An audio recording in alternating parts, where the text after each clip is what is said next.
नमस्कार. मी डॉक्टर शीतल अमित भोयर अभंगाच्या गाभाऱ्यात आपले स्वागत करते. आज आपण अभंगाच्या गाभाऱ्यामध्ये संत कबीरदास यांचा सुंदर असा दोहा घेणार आहोत. तर दोहा आहे, धीरे धीरे रे मना धीरे सब कुछ होय. धीरे धीरे रे मना धीरे सब कुछ होय. मालिसीचे 100 घडा ऋतू आय फल होय. हा दोहा धीराचे महत्व सांगतो. धैर्य हा अत्यंत महत्वाचा गुण आहे. कठीण परिस्थितीमध्ये घाई न करता शांतपणे आणि ठामपणे उभे राहण्याची ताकद म्हणजे धैर्य. धैर्य म्हणजे केवळ शांत बसून सहन करणे नाही, तर परिस्थितीची शहानिशा करून योग्य वेळी योग्य पाऊल उचलणे. धीरा हा शोकम तरिष्यन्ति लभ्यते सिद्धिम उत्तमम. धीरे हि संप्राप्ते लक्ष्मी धैर्यम सर्वत्र साधनम. धैर्यवान व्यक्ती दुःखाला तारून सिद्धी प्राप्त करते.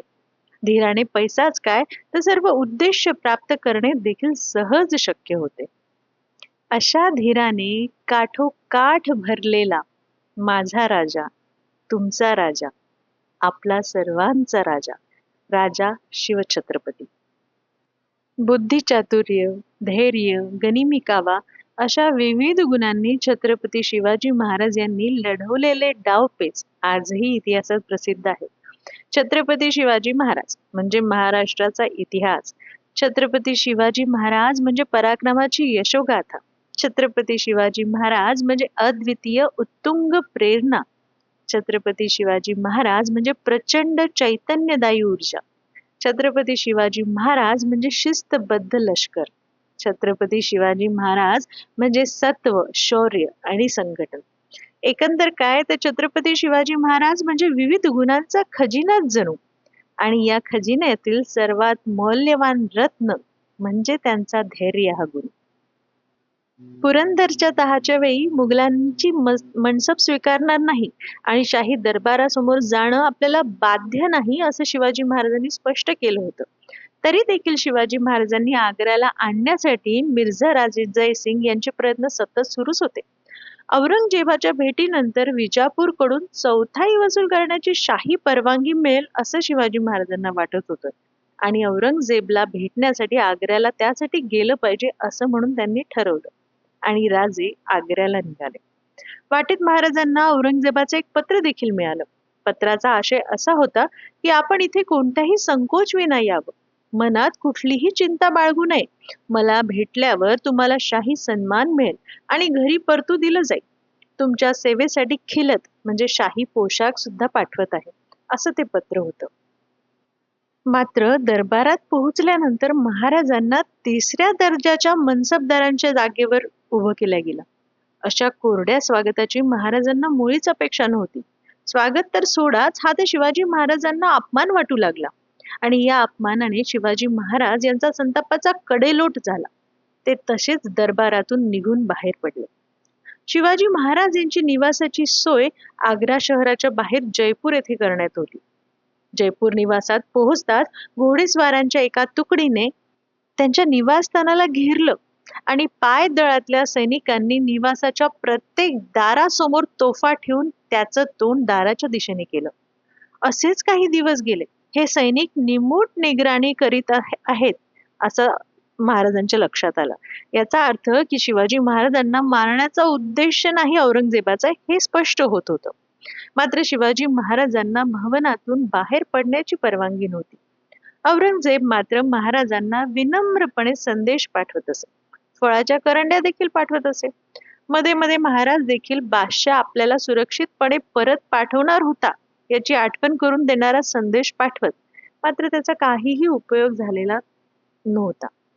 जणू काही औरंगजेब महाराजांना डिवचू पाहत होता की जेणेकरून महाराज काहीतरी कृती करतील आणि महाराजांना मारण्यासाठी बादशाहला कारण मिळेल.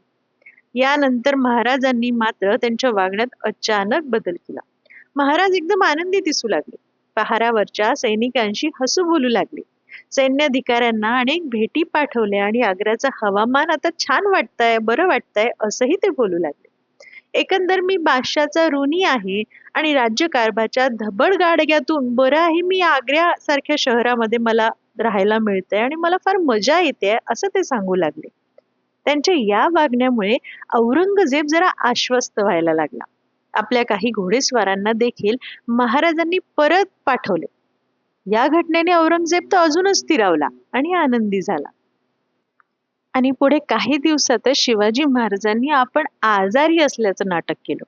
मुघल पहारेकरांना त्यांच्या कन्याचा आवाज देखील येऊ लागला. बरं वाटण्यासाठी रोज संध्याकाळी ब्राह्मण आणि साधूंना मिठाया आणि फळं देखील पाठवणे सुरू झाले. काही दिवस पहारेकरांनी तपासणी केली, मात्र त्यानंतर त्यांनी देखील त्याच्याकडे लक्ष देणं थांबवलं.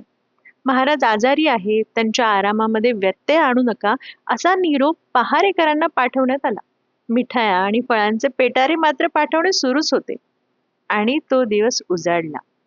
महाराज आणि पुत्र संभाजी महाराज फळाच्या पेटाऱ्यात बसले. नेहमीप्रमाणे पेट्या जात असल्याने त्या पेटाऱ्यांची तपासणी करणं पहारेकरांना आवश्यक नाही वाटलं. त्या दरम्यान महाराजांचे कपडे आणि मोत्याचा हार घालून हिरोजी फर्जंद त्यांच्या जागेवर झोपले आणि संपूर्ण शरीर पांघरुणाने झाकून घेतलं. फक्त एक हात त्यांनी बाहेर ठेवला आणि त्यात शिवाजी महाराजांचं सोन्याचं कडं होतं. आणि अशा प्रकारे शिवाजी महाराज पुत्र संभाजी सोबत आग्र्यातून सुटले. ही आग्र्याहूनची सुटका ही गोष्ट तर संपूर्ण महाराष्ट्राला माहीत आहे. इथेच खरी शिवाजी महाराजांच्या धैर्य गुणाची पारख आपल्याला होते. धैर्य म्हणजे केवळ शांत बसून सहन करणे नाही, तर परिस्थितीची शहानिशा करून योग्य वेळी योग्य पाऊल उचलणे. दरबारात झालेला महाराजांचा संतापाचा कडेलोट त्यांनी धीराने सावरला आणि योग्य वेळीची वाट पाहत राहिले आणि हे पाऊल उचललं.